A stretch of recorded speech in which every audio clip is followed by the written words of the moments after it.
beer. Make some people act a bit crazy, and others it just makes lazy. This is Cold Beer Conversations number 17 with Bryan James. Bryan James. Yeah. Thanks for having me. So, thank you for, well, we happen to be camping next to each other because we're in Kansas City right now preparing for Tumbleweed. So, and that is, you play Friday, right? Friday night, 8:45. So, 2 days till he plays, but we're here in town. All the boys have a show, so we decided we'd take advantage of the time together and knock out the interview before it got crazy. Because I'm pretty sure Tumbleweed is going to be a whirlwind. But it'll be fun. So, tell me a little bit about you. Like, where are you from?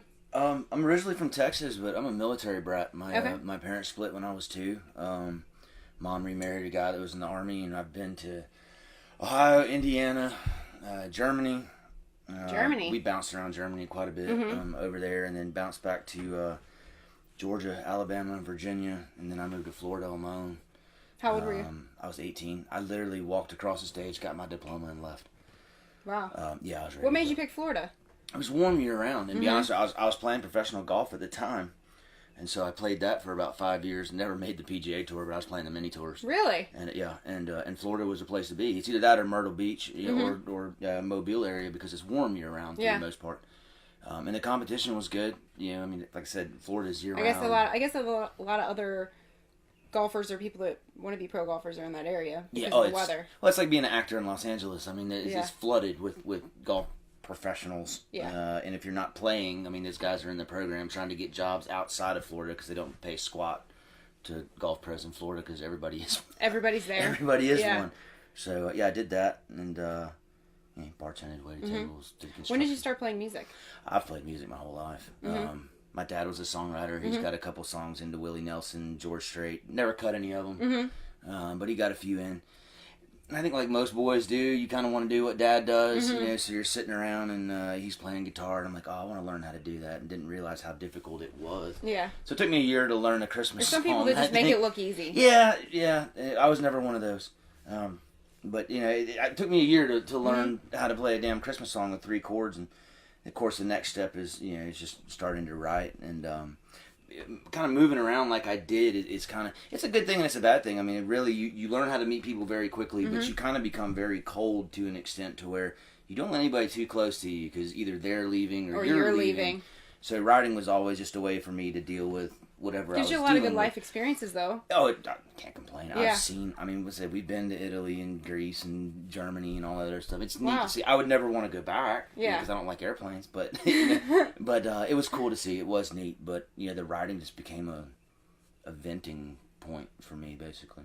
So you focus a lot on social media, and you do it on Tuesdays, right? Thursdays. So you do, what do you call it? I call it Live from the Living Room. Live from the Living Room. Okay. And you do it every Thursday? Almost every Thursday. Awesome. Yeah, you've got quite the following on social media, which is great because that gives you the opportunity to go state to state and be able to find venues and be able to have people come out to see you because you've got such a good following on there. Social media is, it's a curse and a blessing. Yep. I try so hard. Like, if this had been 10 years ago, it probably would have been worse because I try so hard to stay out of everything. Mm-hmm. I watch it, but I try to stay out of it. But the social media side of it where you can actually pick up people that you'd never met. You'd never seen, you'd never met, they'd never heard about you, you'd never seen you or anything. You have the ability to do that. To connect with them. Yeah, and then you can kind of look and see, where the most people are listening from and whatnot, and then you can kind of plan where you go around that. So it's more than just it's a tool, like all that stuff is, to try to figure out where should I go versus just trying to jump in a car and just go. Driving, So this year, where have you traveled to? All up and into Georgia and Bama and South Carolina. We were supposed to go to Texas later, but my dad decided he was going to go up to Oregon for some reason. So we're not doing that. We were in Nashville and then Illinois. So do you play with your dad's son? No, he won't. He's got stage fright, believe it or not. Really? Yeah, he last time I played with him was probably the last time I went to church, to be honest with you. He got up yesterday, there. right? No, it was certainly not. I'm afraid if I touch the water, it'll bubble. It's got to be 15 years now. Really? Yeah. Wow. We were. He took me to church. He's still big in the church. I never really was, and but he took me there, Mm-hmm. and he just broke the guitars out and said, "We're gonna play." And I said, "Okay," yeah, because I knew he's always said I can play in a living room, but you put me on a stage and I freeze, and so it was neat. So did he ever play out? No. No. No, He just songwriting. Was just his thing? songwriting. Yeah, he would play songs for me, Yeah. and he'd play for my stepbrother and all that stuff. I mean, and looking back on some of them now, knowing how he is, I Yeah. look back at some of these song titles. Like he's got a song title called LSD, and I mean the man's never took a hit of acid in his life. Yeah. Yeah, but he wrote a whole song about it. You know, he's playing it for me, and I'm like 10. You know, and so he would play it for us, but he would Yeah. never Never branched out. He got a couple tunes to Willie and a couple to George Strait, but they never cut it. So one of these days I'll drag him up there. You know, he's getting older now, so It might be easier. it might be easier. Yeah. You can't fight back as hard anymore. Exactly. So when did you decide to start going out and touring with your music? I think it's just a natural. To be honest with you, I never planned on doing it. Mm-hmm. This time around, when I was younger, I played in other bands. I mean, I played in a funk band. I played bass in another band. It was kind of a jam band. And I mean, to this day, I still love funk music. I still love jam bands. But the writing has always just been a piece for me that I've always just kind of kept to myself as far as I go when I quit playing in bands. And then we were just sitting around one night. You know, I was playing a few tunes, and the guy's like, "Dude, you put that out?" I said, "No." Yeah. You know, why? What's it because you need to let people hear that? I said, "Dude, nobody cares." Yeah. You know, I just wrote it for me. I feel better, and I put it away now, and that's it. But some people can connect to that, though. And that's the selfish side of it. Yeah. But see, I still look at that, and it still blows my mind all the time for somebody, because I've always said I write for me. I don't, whatever I'm dealing with at the time, that's why I wrote it. And when I'm done with it, I feel better, and I put it away, and that's Yeah. it. And if I never play it again, I'm okay with it. It's Yeah. done, you know. But somebody Kind of else takes it off your. it does. It takes really the burden takes it off. off my chest, my shoulder, whatever. You know, however people look at that, I'm done with it, and I put it away. If somebody else connects to it, you know, that's the coolest thing, because I do that with songs. But I never really thought, you know, okay, other Anybody people else will could connect for with yours. mine. You Yep. know what I mean? You'd be So, surprised. yeah, it's kind of a selfish way of thinking, but at the same time, you know, you just never know. So I said, "Oh heck with it." So literally, it was almost 2 years ago. I put the first video up on a Facebook page, and I'm like, "Screw it," you know. I put it up there. Did really well. I put another one up there. I put "Good Morning America" up there, kind of at a time where, you know, everybody was still offended by everything. Well, they still kind of are. Yeah. It was worse I don't then, know I if that's think. You know. changed a lot. And that one got like 2 million views off of it and whatnot. Really? And I was like, well damn. That should be a sign there. Okay. Yeah. And so I got into this thing where, because I'm constantly writing, I usually try to write at least one song a week, sometimes two. It doesn't always work that way, but that's what I shoot for. And so I just got into a pattern of putting out, you know, a song a week, a song a week, a song a week, and I did that for almost a year. And it just grew. People started to know that on Thursdays I'd put out a new song, and they'd look for it, and they'd comment, and they'd share on it. And we started doing the live thing, and then people would show up to that, and then from there you start getting calls, It just "Hey, blossoms. come here, hey, come Yep. here, hey, come here." And so I had to have the conversation with my wife. I was like, "We're gonna have to go actually like take this to a Yeah. few different spots, you know." Which And, is good. It's good yeah. that people are asking you to come to them. It's neat. I'm still blown away by the whole Yeah. thing, dude. It still kind of tweaks me a little bit. So you have 2 albums out? An EP and then a full-length album? I've got one that's 7 songs, which was the first one. And then I've got, I just put the last one So out in the December. first one you put out, what, 2 years ago?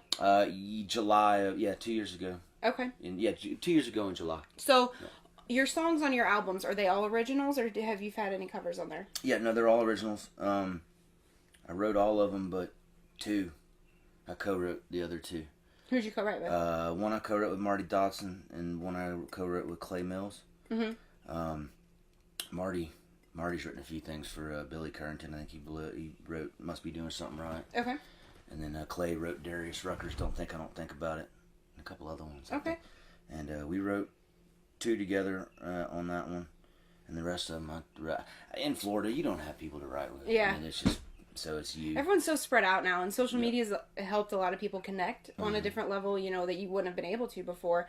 But it's still, you're so spread out, and I feel like when you co-write, I'm not a writer, but I know that in person is just more genuine in any situation. It's a vibe in the room. You can't get it over a computer. You Yeah. can't get it over a Skype. You can't get it over the phone. I mean, it's a vibe in the room. Yep. So this year you're doing Tumbleweed. Are you doing any other festivals?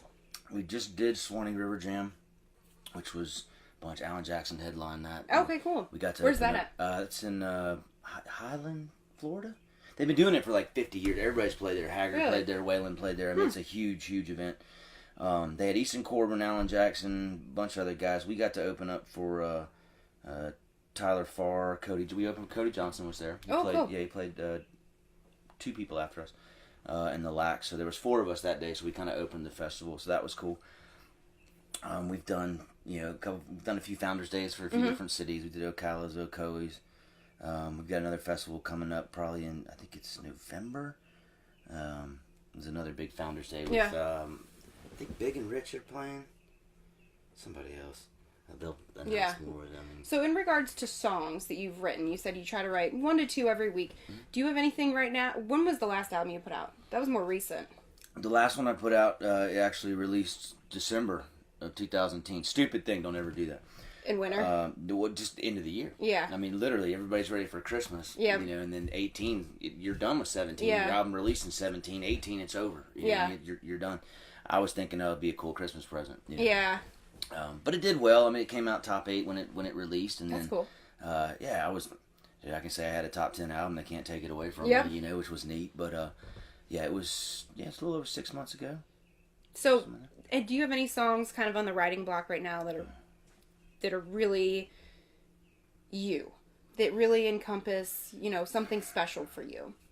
I think in a way they're all kind of special. I mean, because I don't ever sit down and go, okay, today I'm going to write about this, or today I'm going to write about that. I'll just be somewhere and I'll hear something, or something will piss me off, or make me upset, or whatever it is. And it's at that moment that's like, okay, you get to a point where it's like you're going to either sit down and get this out now, or you're going to go nuts. You're going to piss somebody off, or you're going to say something you shouldn't say. And so at that point, I kind of go into a hole, and just kind of do whatever it is, and then go. I have bits and pieces of things laying around that, God, I wish I could finish. Little taglines. Yeah, I've got like songs that are like halfway done that I can't finish yet. It just hasn't. Hasn't come. It just hasn't come. Yep. And I found if you try to rush that stuff, it just doesn't come out the way that it should. Is there one song that you've written in the past that you would consider, I guess, your favorite song that you've written? Yeah. I mean, New Way's Getting Old will probably be, up to this point, is probably my favorite song, just because it's just, there's a lot of truth in it, and the way it came about, that like the old man was this when chip card readers first came out, and he's trying to he doesn't understand how it's working. The girl's telling him, you got to put it in, he's looking at her like, put it in. Finally, he steps back, throws it on the on the table, and goes, "This new way of doing shit's getting old." And I'm just like, a lot of things are getting old, man. I mean, people, it used to be your name meant something, a handshake meant something. I mean, all these things. People's word meant something. Word meant something. I mean, rich people, I guess they've always kind of looked down on other people, but I don't like that. So, I mean, there's that, and, everybody kind of wants something for nothing. Everybody got their hand out, but they're not willing to work. So all these different things. It was kind of at that moment, I was like, there's a lot of stuff that's getting... There's a lot of good ammunition for that song. Yeah. I like it. Well, I'd like to take a second and thank our sponsors, Bastard Brothers Brewing Company. I don't know if their beer's ever been to KC, but you have officially made it to KC. This is good beer. There you go. I like that. Bastard Brothers. See, what a good name that is. Yeah, there's a good story behind it, too. I'd like to hear that story one of these times. Well, thank you. And he's going to play us a song. Hey, my name is Bryan James. This is a song I wrote called This New Way's Getting Old.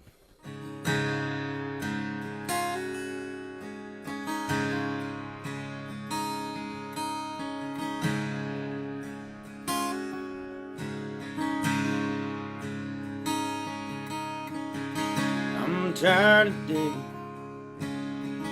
Truth shouldn't be so damn hard to find.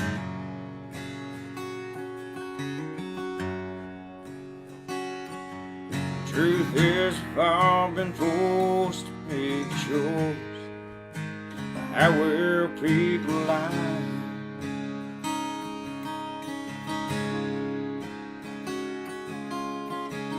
I'm tired of working to pay for things some just don't deserve.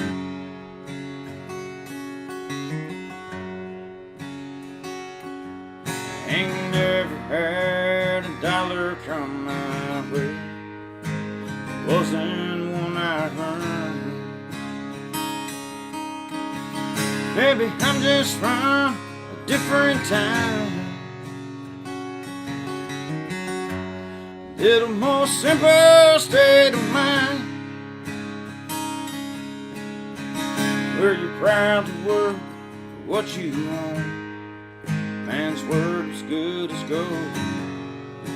This new way's getting old.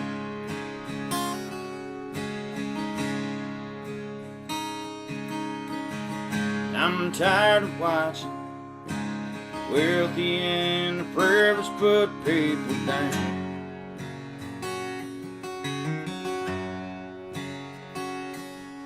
It's clear to see they ain't rich at all.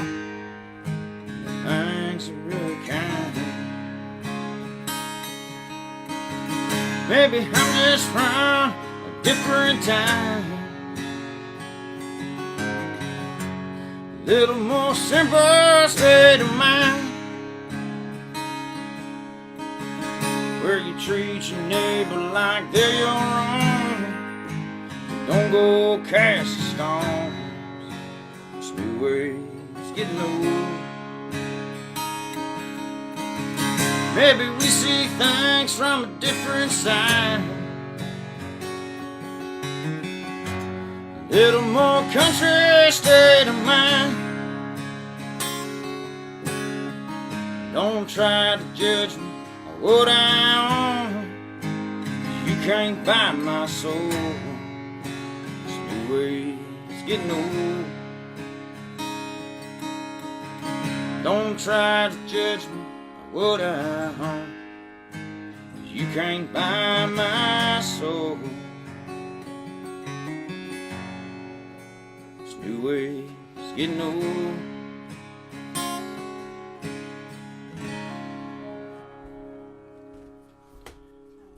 Bastard's brother beer.